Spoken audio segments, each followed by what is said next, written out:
Under the Family Law Act, an applicant for divorce must establish that they have been separated for 1 year.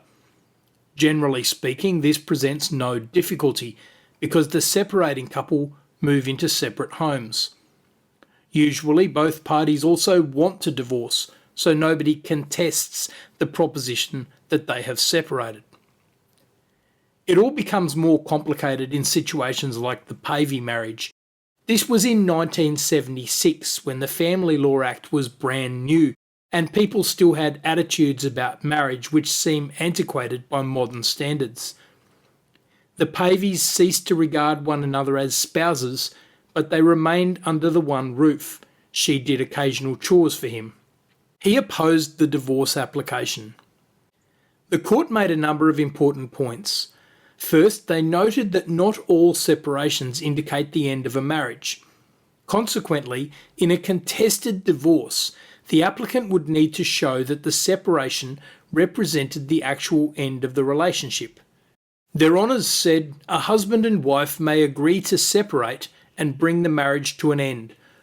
On the other hand, they may separate in the hope that the marriage may be improved thereby, either by an improvement in their economic position or by using temporary separation as an aid to reconciliation.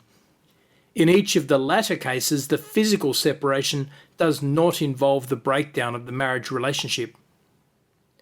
The court acknowledged, and it was not controversial, that couples may be separated despite the fact that they remain under one roof.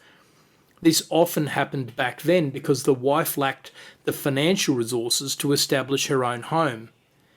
It happens often these days because neither party has the resources to establish a home on their own.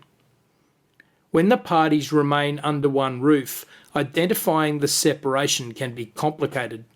The court resisted any temptation to establish a set rule. Their Honours said, it is not possible to apply some mathematical formula to these activities and determine whether a separation has occurred. Rather, the evidence should examine and contrast the state of the marital relationship before and after the alleged separation.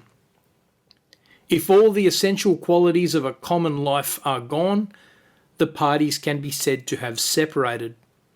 From this case, we learn that to establish separation, each individual relationship must be examined to consider the actual intentions of the parties, whether they had separated, and whether the separation was intended to be final.